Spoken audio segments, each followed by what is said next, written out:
Nifty दोनों दिख रहा है। और इस बीच देखिए रियल एस्टेट मैंने कहा था एक सेक्टर है जो चल रहा है, लोढ़ा यानी Macrotech Developers, Brigade, Sobha, Oberoi, DLF, IBL Real, Godrej Properties, Phoenix Mills, Prestige और सनटेक, ये सारे स्टॉक्स में एक बढ़िया रैली बनती हुई दिख रही, क्योंकि इनके लिए ही सेक्टोरली जो डायरेक्ट है वो इम्पैक्ट आया, लेकिन इसके अलावा फिर इसकी वजह से cement, steel, aluminium, home innovation तमाम में आएगा। ये तो अच्छी बातें हो गई, लेकिन अब थोड़ा सा नेट पिकिंग भी करी जाए।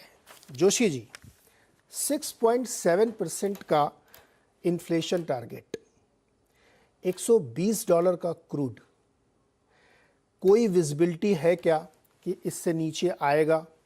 अगर हम अगले 3-4 महीने माने, तमाम रिपोर्ट्स पढ़िए आप, गोल्डमैन सैक्स क्या कह रहा है, ट्रैफिगेरा क्या कह रहा है, यूएस में हॉस्टन में रिफाइनरीज बंद हो रही हैं, तो ये जो 6.7 है ये प्रैक्टिकल लगता है आपको? नहीं, देखिए अभी जो मौजूदा हालात हैं और जो उन्होंने क्रूड की फोरकास्ट की है आरबीआई ने 105, उसके साथ ये जो इन्फ्लेशन की प्रोजेक्शन है ये कंसिस्टेंट है।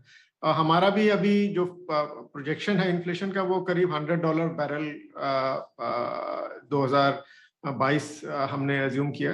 तो अब आगे जाके क्या होगा वो तो इतना अनसर्टन एनवायरनमेंट है कि कुछ भी कह पाना इस समय मुश्किल है। एक तरफ से जियोपॉलिटिकल सिचुएशन वॉलेटाइल है जो आपके कच्चे तेल के दाम को ऊपर करती है, और दूसरी तरफ से ग्लोबल ग्रोथ स्लो हो रही है जिसका असर कच्चे तेल के दामों को नीचे लाने के लिए होना चाहिए। तो ये कैसे मिक्स प्ले आउट करेगा ये आगे बहुत ही ज्यादा अनसर्टन है। तो अभी आई थिंक एक आरबीआई ने एक आंकड़ा लेके चला है 105। अगर आगे जाके उसमें और तब्दीली आएगी तो उसी हिसाब से पॉलिसी को भी एडजस्ट करना पड़ेगा, फोरकास्ट को भी एडजस्ट करना पड़ेगा।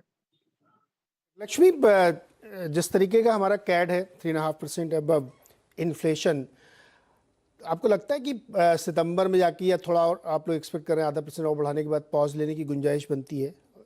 देखिए अभी 50-75 बेसिस पॉइंट तो मुझे लगता है बढ़ेगा। हाँ। और उसके बावजूद भी वो मतलब 5.6 के आसपास रिपो रेट जाएगा। उसके बाद फिर वो अगर हालात को देखेंगे कैसे इन्फ्लेशन प्रोजेक्शन उनकी फोरकास्ट के मुताबिक जा रही है, जो एक्चुअल इन्फ्लेशन है या बढ़ रही है या घट रही है, उस हिसाब से फिर ट्वीक करेंगे, क्योंकि ये जो हालात हैं ये बहुत तेजी से बदल भी सकते हैं। राइट लक्ष्मी, यही सवाल आपसे, इसमें एक चीज और जोड़ देते हैं, गवर्नमेंट की बोरोइंग भी होनी है, तो borrowing, current account deficit, high inflation, कितना रूम है अभी? और देखिए अगर 6.70 का एवरेज इन्फ्लेशन का फोरकास्ट है, अगर Q4 में ये नंबर 5 के नीचे आने की उम्मीद है, तो FY 2023 यानी जो मार्च के आखिर तक शायद रिपो रेट 6% तक तो लेकर आ ही जा सकता है। और ये हमको केवल इंडिया के हिसाब से नहीं देखना है, हम देख रहे हैं कि बाकी विश्व भर में भी लगातार रेट हाइक हो रहे हैं। और पहली बार इंडिया ने 2 साल में 50 basis point one time rate hike किया हुआ है।